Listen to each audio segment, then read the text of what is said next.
সব কটাকে শেষ করে দেবো, সব কটাকে। আমি এখানেই থাকবো, কাউকে বাঁচতে দেবো না, কাউকে বাঁচতে দেবো না।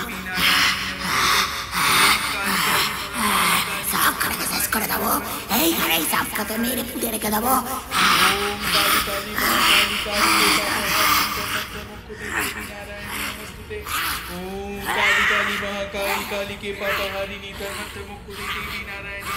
এখন আমাকে আর কেউ আটকাতে পারবে না।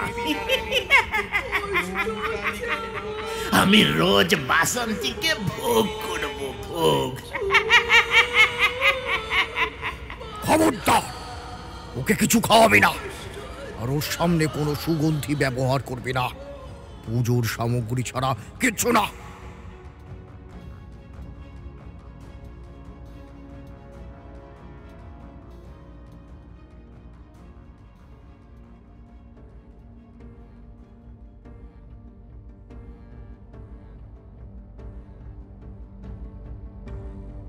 আপনারা শুনছেন শর্মিষ্ঠা মজুমদারের কলমে অভিশপ্ত অশ্বমেধের এবারের নিবেদন তুক। নিম্ন শ্রেণীর তন্ত্র সাধনার সবচেয়ে অন্ধকারময় অধ্যায় হল এই তুক, বা আপনারা চলতি কথায় যাকে বলেন তুকতাক। কিছু স্বার্থান্বেষী মানুষ নিজেদের স্বার্থসিদ্ধির উদ্দেশ্যে এর প্রয়োগ করে আসছে সেই আদিমকাল থেকেই। এর পরিব্যাপ্তি আজ আমাদের গ্রাম বাংলার পটভূমি অতিক্রম করে প্রসারিত সমগ্র বিশ্বে। শুরু হচ্ছে অভিশপ্ত অশ্বমেধের পরিচালনায় শর্মিষ্ঠা মজুমদারের কলমে এবারের গল্প তুক।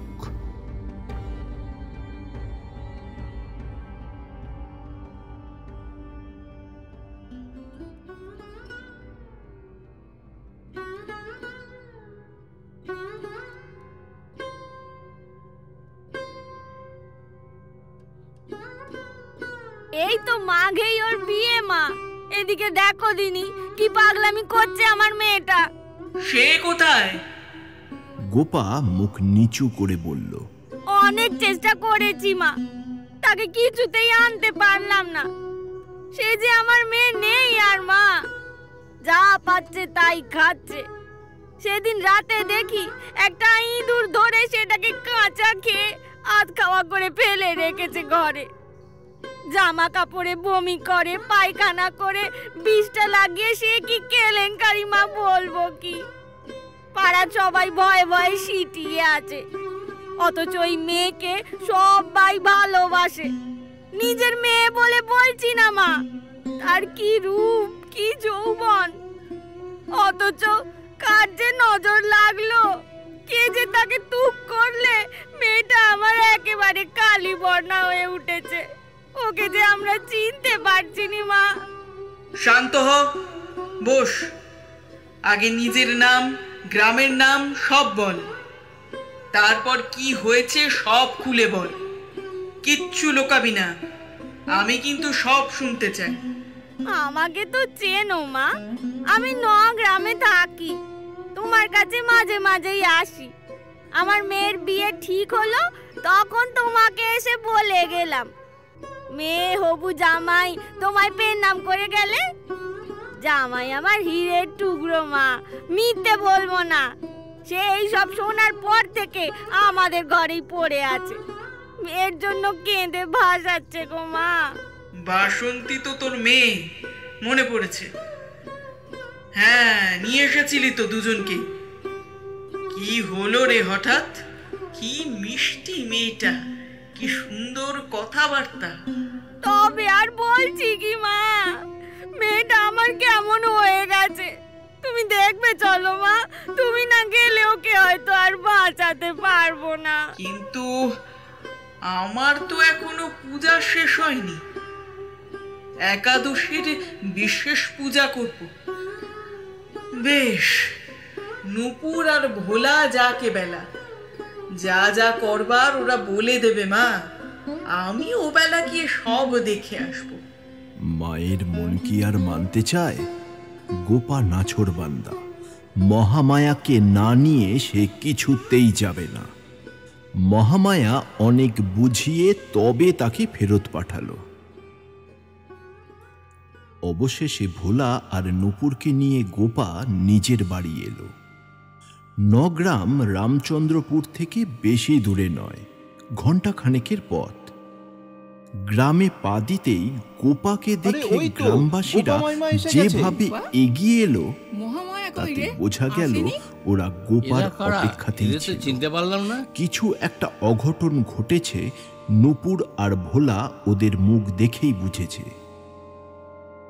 গোপা সবার দিকে কৌতূহল নিয়ে তাকাচ্ছে, কিন্তু কেউ মুখ খুলতে রাজি নয়। অবশেষে বাড়ির কাছে আসতেই বছর 27-28-এর এক যুবক এগিয়ে এসে বলল, কোথায় মহামায়া মা? তাকে আনুনি, এদিকে ওকে আটকে রাখা যে মুশকিল হচ্ছে। বাড়িতে ঢুকতেই বিশ্রী নোংরা গন্ধে ওদের বমি চলে এলো। নূপুর থমকে বাইরে দাঁড়িয়ে পড়ল, কিন্তু ভোলা আর গোপা বাড়ির ভিতরে প্রবেশ করল। ভোলার যেন এসবে কিছুই অসুবিধা নেই। গম্ভীর স্বরে সে বলল, সে কই? ছেলেটা একটা ঘর দেখিয়ে বলল, কিন্তু ও যে নিজের জামা কাপড় পর্যন্ত খুলে ফেলছে, পাগলের মতো চিৎকার করছে, ভেতরে কেউ ঢুকতে গেলে মারতে যাচ্ছে। আমি আর 2-4 জন মিলে ওকে বেঁধে রেখেছি। ওর মাকে নিয়ে গিয়ে জামা কাপড় পরিয়ে উঠোনে নিয়ে আয়। ছেলেটা তাই করল। মেয়েটাকে বের করে আনতেই ওখানে টেকা দুষ্কর হয়ে উঠল। কি দুর্গন্ধ! ভোলা মেয়েটাকে ওর মা আর ছেলেটাকে চেপে ধরতে বলল। তারপর ঝোলা থেকে কিছু মাটি বের করে ওর সারা গায়ে বুলিয়ে ওকে কুয়োতলায় নিয়ে গিয়ে জল ঢালতে বলল। একজন লোক এসে কুয়ো থেকে জল তুলে মেয়েটার মাথায় ঢালতে লাগলো। মেয়েটা ঘর থেকে বেরিয়েই ভয়ঙ্কর রকম বাজে ভাষায় গালিগালাজ করছিল। এবার ধীরে ধীরে সেটা শান্ত হলো। ভোলা ঝোলা থেকে একটা জবার মালা বের করে ওর গলায় পরিয়ে দিল। তারপর মেয়েটার ঘর পরিষ্কার করে ভেজা জামা কাপড় ছাড়িয়ে ভালো পোশাক পরানো হলো। ওদিকে মেয়েটার ঘর পরিষ্কার করতে 2 জন লোক আনা হয়। তারা সব কিছু ঘরের বাইরে বের করে জড়ো করতে লাগলো। ভোলা ইতিমধ্যে কর্পূর, ধুনো আর ধূপকাঠি জ্বালিয়ে ফেলেছে। স্নান করানোর পর আর ঘরদোর পরিষ্কার করার পর গন্ধটা কিছুটা হলেও কেটেছে। এদিকে ছেলেটা নাকি মেয়েটার হবু স্বামী, ওর নাম সুবল। সুবলের তত্ত্বাবধানে মেয়েটার ঘর থেকে এক এক করে সব জিনিস বের করে উঠোনে রাখা হচ্ছে। ভোলা তীক্ষ্ণ দৃষ্টিতে সব দেখছে। নূপুর ভোলার কাছে গিয়ে বলল, কি বুঝছো? ভোলা নূপুরকে একটু তফাতে নিয়ে গিয়ে বলল, বুঝবো আর কি, এ মেয়ে তো আর বেঁচে নেই গো। কি যে করেছে ওর উপর। এ মরে গেছে আজ 3-4 দিন হলো। আমার পক্ষে তো সম্ভব নয় একে ছাড়িয়ে এর মৃতদেহ উদ্ধার করা। মহামায়া না আসলে কিছু করা যাবে না। নূপুর ভোলার কথায় চমকে উঠল। এ বলে কি? এই যে সর্বনাশা কারবার! এই জন্যই বাড়িতে ঢুকতেই বিষটার সঙ্গে মাংস পচে গেলে যেমন গন্ধ পায়, সেই রকমই বিশ্রী গন্ধ পেয়েছিলাম। বাড়ির লোক আর গ্রামের লোক জানে না, তাই জানলে যে কি হবে। নূপুর এতক্ষণ বাসন্তীর মা পার্বতীকে দেখছিল। পার্বতী কি যত্ন সহকারে চুল আঁচড়ে দিচ্ছে বাসন্তীর। সে যখন শুনবে তার মেয়ে মারা গেছে তখন কি হবে? তাছাড়া বিশ্বাসী বা কে করবে? এই মেয়ে তো দিব্যি শান্ত হয়ে বসে। সুবল বলল, ওকে কিছু খেতে দিলে হয় না? অনেকক্ষণ না খেয়ে। খবরদার! ওকে কিছু খাওয়াবি না, আর ওর সামনে কোনো সুগন্ধি ব্যবহার করবি না। পুজোর সামগ্রী ছাড়া কিচ্ছু না। ভোলা চমকে উঠে সঙ্গে সঙ্গে বলে উঠল। ততক্ষণে ঘরের সব বের করা হয়ে গেছে। তবে যেটা আশ্চর্যের বিষয়, যেটা বের করতে ওরাও ভয় পাচ্ছিল, সেটা হলো একটা মাটির পুতুল। বের করার সময় ওরা বুঝতে পারেনি একটা ঝুড়িতে ওসব ছিল, কিছু পচা ফুল, সিঁদুর, তিল, সর্ষে, আর তার মাঝখানে একটা মাটির পুতুল। পুতুলটা মেয়ের, কিন্তু তার অবস্থা দেখে রীতিমতো সবাই ভয় পেয়ে গেল। পুতুলটি সিঁদুরে মাখামাখি, তার হাত দুটো পিছন মোড়া করে বাঁধা, আর হাঁটু গেড়ে বসলেও তার দুটো পায়ের মধ্যে একটা লম্বা লাঠি রেখে শক্ত করে বাঁধা। আর সবচেয়ে ভয়ঙ্কর, ওই পুতুলের চোখ, নাক, কান, মুখ, বুক, এমনকি যৌনাঙ্গের মাঝেও পেরেকের মতো তীক্ষ্ণ শলাকা গাঁথা।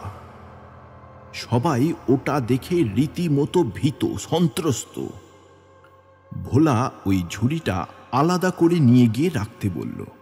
তারপর ওদের ঘরদোর পরিষ্কার হয়ে গেলে গঙ্গা জল ছেটাতে বলল, আর বলল ও ঘরে আর কিছু যেন না ঢোকানো হয়। ভোলা নির্দেশ দিল মেয়েটাকে বাইরের উঠোনে হাত পা বেঁধে যেন রেখে দেওয়া হয়।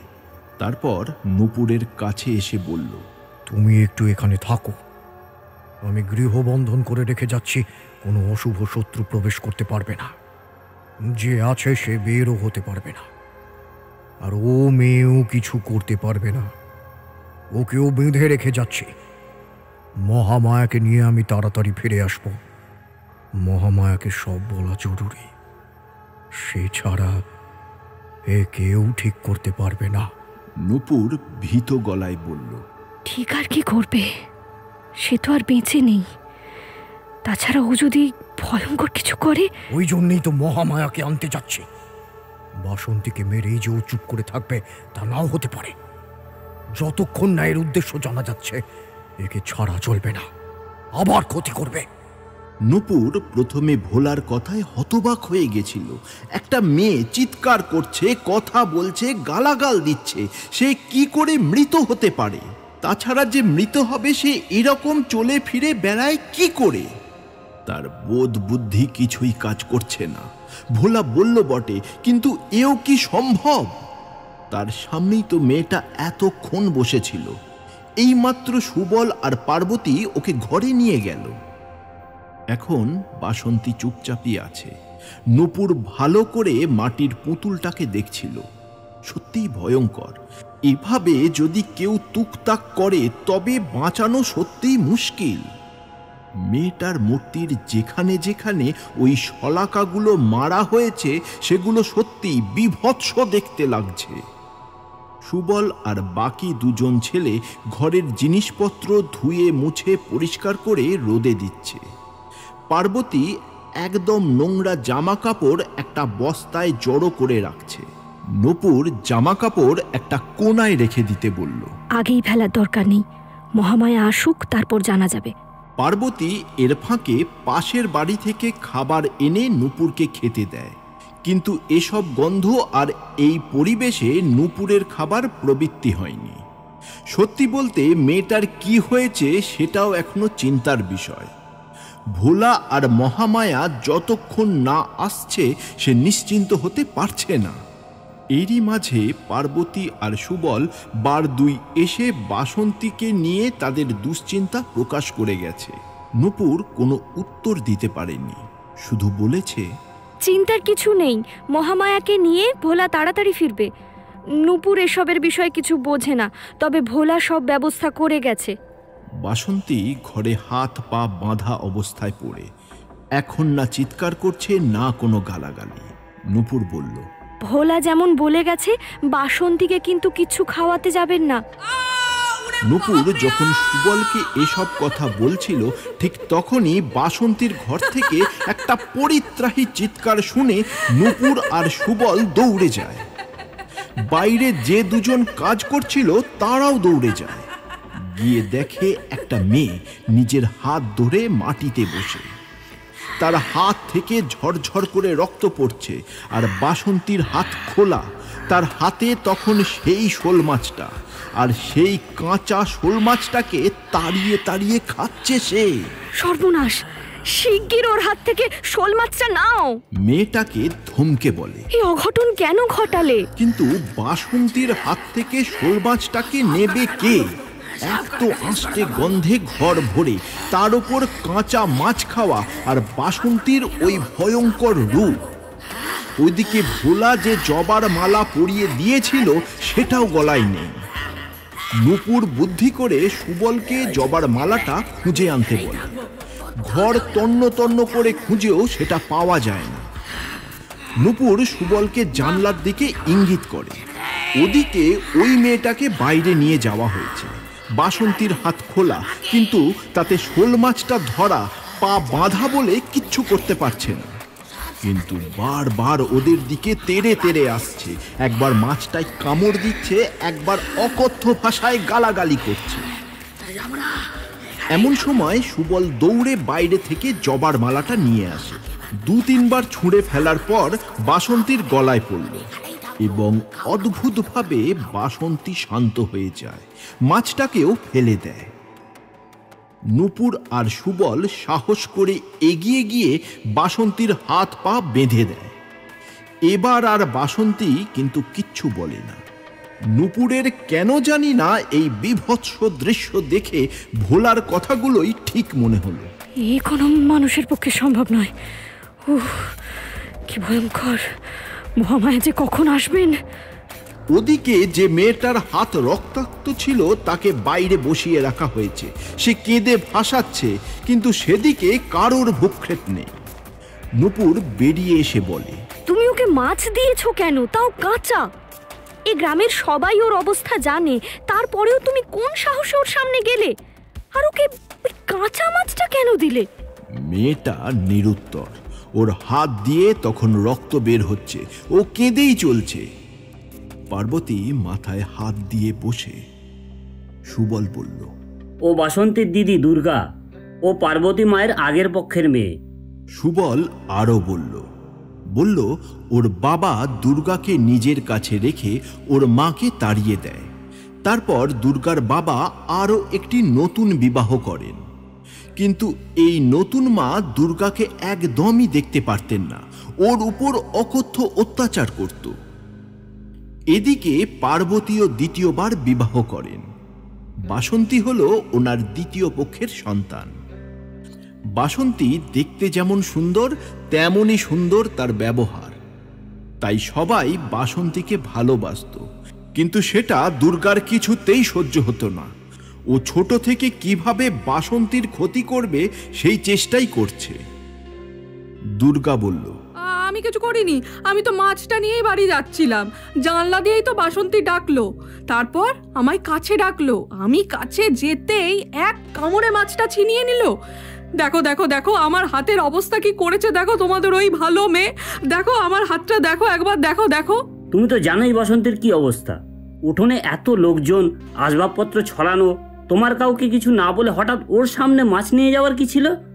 তুমি আমাদের বিয়ে ভেঙে দিতে চাও, আমি জানি না ভেবেছো? দেখ সুবল, না জেনে মিথ্যা অপবাদ দিবি না। বাসন্তী আমাকে ডাকলো, তাছাড়া তোরা এতজন ছিলিস, উঠোন দিয়ে আসলে তো আমায় দেখতে পেতি না। বাসন্তী বলল, সদর দিয়ে নয়, খিড়কি দিয়ে এসো দিদি, কথা আছে। কই, দেখে তো কিছু মনে হলো না, সব কিছু তো ঠিকই ছিল। ভেতরে ঢুকতেই বলল, শোন, ওরা হাত পা বেঁধে রেখেছে, আমার গলার মালাটা পিঁপড়ে ভর্তি, কামড়ে ফুলিয়ে দিল। ওই আমার হাতটা খুলে দে। আমি ভালো মানুষের মতন মাছটা রেখে তাই করলাম। তারপর যেই মাছটা নিয়ে দাঁড়িয়েছি তখনই আমার হাতটা ছিঁড়ে খেলো। ঠিক আছে, ও দোষী না নির্দোষ পরে দেখা যাবে। আগে ওকে হাসপাতালে নিয়ে যাওয়ার ব্যবস্থা করো, দেরি করলে কিন্তু ইনফেকশন হয়ে যাবে।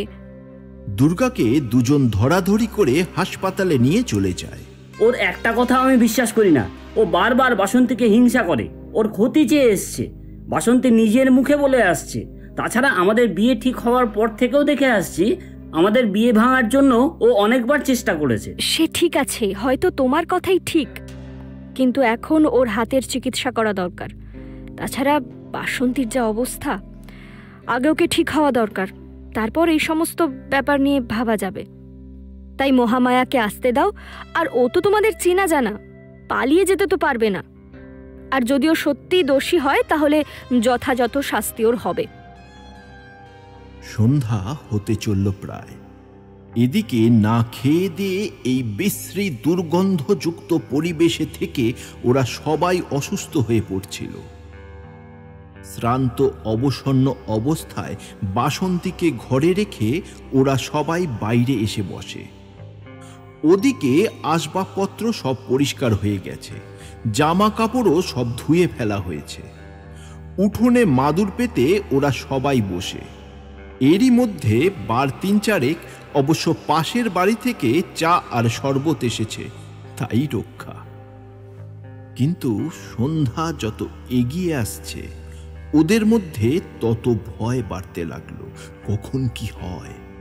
সারা দিনের পরিশ্রমে এখন ঘরদোর বেশ পরিষ্কার, তারপর গন্ধটাও কমেছে।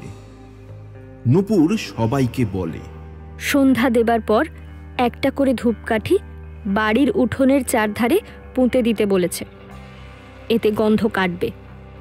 পূজার সামগ্রীর গন্ধে কিছু হবে না, ভোলা বলে গিয়েছে। মেয়েটাকে সেই সকাল থেকে বেঁধে রাখা, মাঝখানে দুর্গা অঘটন ঘটালো। নূপুরের মন ছটফট করছে, কখন যে মহামায়া এসে পৌঁছাবে তার অপেক্ষায়। সুবল একসময় বলল, আচ্ছা, ওই পুতুলটা দিয়ে কি ভয়ঙ্কর রকম কিছু করা হয়েছে? ও আবার ঠিক হবে তো? আমার কেমন যেন লাগছে সকাল থেকে ওকে দেখে। ও আর আমার বাসন্তী নেই। এমতো অবস্থায় মহামায়াকে নিয়ে ভোলা বাড়িতে প্রবেশ করে। মহামায়াকে দেখে নূপুর একটা স্বস্তির নিঃশ্বাস ফেলে, এবার হয়তো সব ঠিক হয়ে যাবে। মহামায়া বাড়িতে ঢুকতেই থমকে দাঁড়ায়, তার সারা শরীরে একটা কম্পন খেলে গেল। মহামায়াকে দেখতে পাওয়া মাত্র পার্বতী আর সুবল ছুটে আসে তার কাছে। মহামায়া তাড়াতাড়ি বলল, আমাকে এখন ছুঁস না কেউ, আমি চন্দ্র দর্শনে বসবো। তার আগে তার কাছে নিয়ে চল। ওই ঘরে তোরা কেউ থাকবি না, শুধু ও আর আমি। তোরা অন্য ঘরে ঘুমা, ভোলা বাইরে পাহারায় থাকবে। আমি আগে দেখি কি করা যায়, কাল কি করতে হবে বলবো। মহামায়া যে ঘরে বাসন্তী আছে সে ঘরে ঢুকে যায়। নূপুরেরও যাবার ইচ্ছে ছিল, কিন্তু মহামায়া যেখানে ভোলাকেই থাকতে দিল না সেখানে তাকে তো দেবেই না। তাছাড়া সারাদিনের পরিশ্রমে ক্লান্ত সে, পরিশ্রমের থেকে উদ্বেগ আর খিদে, তাই তাকে অন্য ঘরে বিছানা করে দিতেই গা এলিয়ে দেয় সে। এক বাটি গরম দুধ এনে দিয়েছিল ওদের কেউ একজন, বাকিরাও তাই খেয়েছে। গন্ধ আর নেই বললেই চলে। ধূপকাঠির গন্ধে চারিদিক সুগন্ধিত হয়ে উঠেছে। নূপুরের চোখ আপনা থেকেই বুঝে যায়। ঘুমিয়ে ঘুমিয়ে দেখে ওর মাথার অর্ধেকটা বাসন্তী চিবিয়ে খাচ্ছে, সারা মুখে রক্ত লেগে। নূপুর এক চোখ দিয়ে দেখছে বাসন্তীকে। হঠাৎ বাসন্তী তার হাতের লম্বা আঙুলের নখ দিয়ে সেই চোখটায় সজোরে আঘাত করলো। দরদর করে রক্ত বেরোতে লাগলো তার। আচমকা ঘুমটা ভেঙে যায় নূপুরের। তাকিয়ে দেখে সকাল হয়ে গেছে। সূর্যের আলো তার মুখের উপর এসে পড়েছে। আশেপাশে তাকিয়ে দেখল সবাই ঘুম থেকে উঠে গেছে। নূপুর তাড়াতাড়ি বেরিয়ে এলো। বাড়িতে কাউকে দেখতে পেল না, একটু অবাকই হলো। বাসন্তীর ঘরের কাছে গিয়ে উঁকি দিতেই দেখল মহামায়া বাসন্তীর সামনে বসে ধ্যান করছেন। চারিদিকে কেমন একটা অদ্ভুত আলো, কেমন যেন সমস্ত পরিবেশ নিস্তব্ধ। হঠাৎ করে পিঠে একটা স্পর্শ পেতেই চমকে তাকিয়ে দেখল পিছনে ভোলা দাঁড়িয়ে। ইশারায় ওকে একটু দূরে ডাকলো। ওখান থেকে সরে আসতেই ভোলা বলল, এ যোগমায়া অবস্থা। মহামায়া যোগ বলে সমস্ত কিছু স্থির করে রেখেছে, তাই বাসন্তীর কোনো আত্মীয় স্বজন প্রতিবেশী পরিচিতি কাউকে দেখা যাবে না, সমস্ত কিছু অদৃশ্য। মহামায়া নিজের যোগ বলে এখন সেই জায়গায় পৌঁছে গেছে যেখানে এই দুঃখ প্রথম শুরু করা হয়। আমরা মহামায়ার সংস্পর্শে থাকি। তাছাড়া আমার কিছু শক্তি আছে, তোরও সেই শক্তি ধীরে ধীরে জাগ্রত হচ্ছে। তাই আমরা ওদের মতো অদৃশ্য না হয়ে এই অবস্থা প্রত্যক্ষ করতে পারছি। কিন্তু আমরা কি আর সেই লোকটাকে বা ব্যক্তিটাকে দেখতে পাবো যে এই ভয়ঙ্কর কাজটা করেছে? না, তার জন্য সিদ্ধির দরকার। আমি পারলেও তুই পারবি না এখন। এই অবস্থা কতক্ষণ চলবে? যতক্ষণ মহামায়া সমস্ত কিছু না জেনে যাচ্ছে ততক্ষণ। আচ্ছা, বাসন্তী কি সত্যি মরে গেছে? এত সুন্দর একটা মেয়ে, সত্যি বড় মায়া হচ্ছে। ওর আত্মা বন্দি করে রাখা হয়েছে। এ শরীরে যে আছে সে অন্তত বাসন্তী নয়। বাসন্তীর শরীরে পচন ধরেছে। 3 দিনের মধ্যে যদি ওর আত্মা ফিরিয়ে না আনা হয়, ওই আত্মা আজন্ম ঘুরে বেড়াবে অতৃপ্ত হয়ে, না মুক্তি পাবে না তার জন্ম মৃত্যু হবে। এ তো এক প্রকার মরণী। মারণ মন্ত্র প্রয়োগ করা হয়েছে ওর ওপর। এভাবেই পচে অপকর্ম করতে করতে ভেদভূমি হয়ে মৃত্যু হবে। যার উপর ওই মন্ত্র আর টুকটাক ব্যবহার করা হয় তার দেহে আত্মা ফিরিয়ে আনা খুব মুশকিল। পারলে পারলে একমাত্র মহামায়াই পারবে। চল, সকাল হয়েছে, মহামায়ার যোগ শেষ হয়েছে।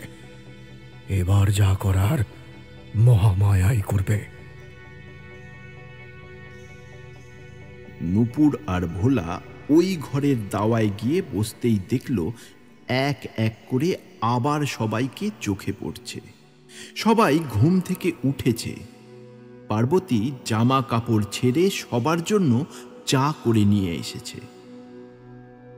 মহামায়া বাসন্তীর ঘর থেকে বের হতেই সুবল ছুটে গিয়ে তাকে জিজ্ঞাসা করল, কি দেখলে মা? কেমন আছে বাসন্তী? ও ঠিক হয়ে যাবে তো? ওকে ছাড়া আমি বাঁচব না। মহামায়া পার্বতী আর সুবলকে আলাদা করে ডেকে বলল, বড় ভয়ঙ্কর রকমে ওকে বেঁধে রেখেছে।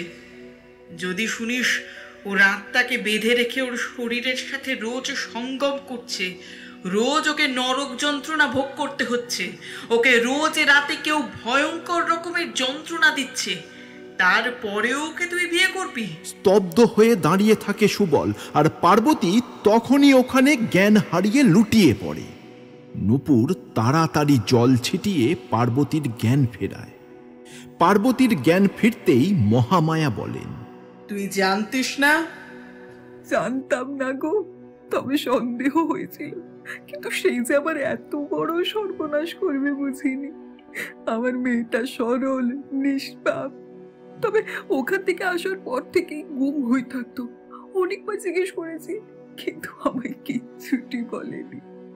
এখন সব বুঝতে পারছি, মানুষ এত নিষ্ঠুর হয় কি করে।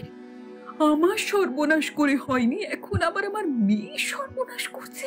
সুবল পার্বতীকে বলে, তুমি কি বলছো? আমি তো কিছুই বুঝতে পারছি না। কার কথা বলছো? পার্বতী মাথায় হাত দিয়ে বসে কাঁদতে থাকে। বড্ড দেরি হয়ে গেছে। বাসন্তীর আত্মা ওর দেহ থেকে 3 দিন হলো বেরিয়ে গেছে। কোথায় বন্দিনী হয়ে আছে তাও আমার জানা নেই। যদিও খুঁজে আনি, ওর শরীরে প্রবেশ করাতে গেলে অনেক ঝামেলা। শক্ত কোনো বন্ধন দরকার, যার জন্য বাসন্তী ফিরে আসতে পারবে, যাকে বিশ্বাস করে বাসন্তী ফিরে আসবে। তুমি ওকে ফিরিয়ে নিয়ে এসো। তুমি যা বলবে আমি তাই করব মা। আমার জন্য ঠিক ঠিক ফিরে আসবে। ও আমাকে ভীষণ ভালোবাসে। ওর এত বড় ক্ষতি কে করলো? তাকে আমি ছাড়বো না। ভেবে দেখ, রাক্ষস মতে তোকে বিয়ে করতে হবে বাসন্তীকে, তারপর শয়তানের কাছে ওকে বলি দিতে হবে। এতে ওর দেহে যে পাপাত্মা আছে সে বলি হয়ে যাবে। তারপর বাসন্তীর আত্মাকে মুক্ত করে ওর শরীরে প্রবেশ করাতে হবে। এতে তোরও ঝুঁকি কম নয়, জীবন সংশয়ও হতে পারে। তুমি যা বলবে আমি তাই করব। তুমি শুধু ওকে ফিরিয়ে নিয়ে এসো। বেশ, অমাবস্যা ছাড়া রাক্ষস মতে বিয়ে হবে না। অমাবস্যা পর্যন্ত আমি বাসন্তীকে ঘুম পাড়িয়ে রাখছি, এতে ওর ক্ষতির সম্ভাবনা কম। ততদিনে আমি বাসন্তীর আত্মাকে খুঁজে মুক্ত করে নিয়ে আসব। কিন্তু মনে রাখবি, ওকে শরীরে প্রবেশ করানো সবচেয়ে কঠিন কাজ, সেটাই তোকে করতে হবে। নূপুর একটু হলেও শান্তি পেল। যাক, তবে মেয়েটাকে বাঁচানোর উপায় আছে। এত সুন্দর ফুটফুটে একটা মেয়ে, অথচ মারা গেছে ভাবতেই বুকটা মোচড় দিয়ে উঠছিল। তাড়াতাড়ি মহামায়ার কাছে গিয়ে বলল, হ্যাঁ মা, দেখো যদি বাঁচানো যায়। কি নরক যন্ত্রণা যে ভোগ করছে আমি এসে থেকে তো দেখছি, চোখে দেখা যায় না। সত্যি ওর ওপর কি দুঃখ করা হয়েছে? মহামায়া ভোলাকে বাসন্তীর শরীরে আত্মা ফিরিয়ে আনার কথা বলল। তারপর যা যা ব্যবস্থা করতে হবে সব বলল। উঠোনেই যজ্ঞ হবে। ভোলা আর কজন মিলে সে ব্যবস্থা করতে লাগলো। গোবর দিয়ে নিকানো হলো পুরো উঠোন। আমপাতা আর ফুল দিয়ে তৈরি হলো চাঁদোয়া। দূর্বা আর সিঁদুর দিয়ে কাটা হলো লক্ষণ রেখা। মাঝখানে তৈরি হলো যজ্ঞবেদী। ভোলা আরও যা যা দরকার জোগাড় করতে লাগলো। নূপুর, সুবল আর পার্বতীকে ডেকে বাসন্তীর ঘরে নিয়ে গেল মহামায়া। বাসন্তী এখন চুপচাপ, দুই হাঁটুর উপর মাথা গুঁজে বসে। তিনজনকে বাসন্তীকে ঘিরে গোল হয়ে বসতে বললেন মহামায়া। তারপর বললেন, একে অপরের হাত শক্ত করে ধরে ঘেরাও তৈরি কর। যাই হোক, এই হাত ছাড়বি না একে অপরের। এরপর মহামায়া বাসন্তীর সামনে বসল। চোখ বন্ধ করে ধ্যান করতে শুরু করলেন। প্রায় আধ ঘন্টা একইভাবে কেটে গেছে।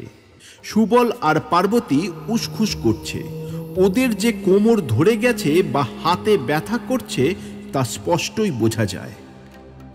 পার্বতী কিছু একটা বলতে যাচ্ছিল, ঠিক তখনই হঠাৎ বাসন্তী নিজের মধ্যে আবার হেসে উঠল। প্রথমে আস্তে, তারপর সেই হাসির দমক ধীরে ধীরে বাড়তে লাগলো। তারা ভয়ে একে অপরের হাত শক্ত করে পেঁচিয়ে ধরে বসে।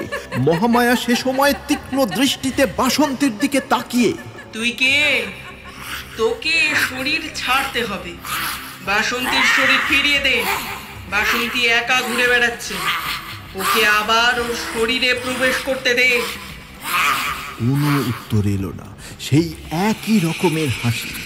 মহামায়া আবার বললেন, আমি তোর মুক্তির ব্যবস্থা করে দেব, তুই বাসন্তীকে ছেড়ে দে। আবার সেই ভয়ঙ্কর হাসি। তার সঙ্গে একটা গম্ভীর ফ্যাঁসফ্যাঁসে পুরুষ কণ্ঠ ভেসে এলো তাদের কানে।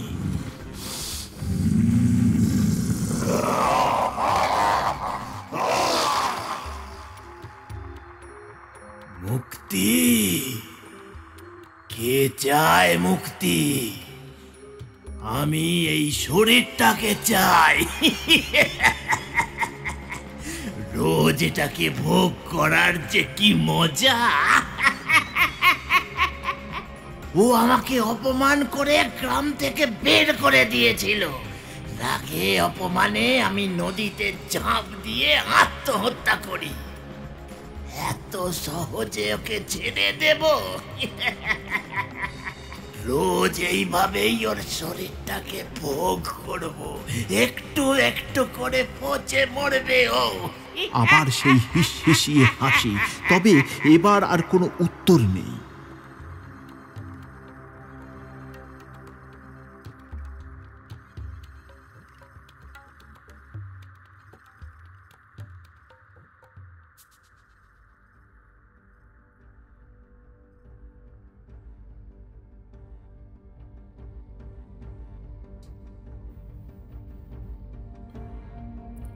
আপনারা শুনছিলেন শর্মিষ্ঠা মজুমদারের কলমে তুক।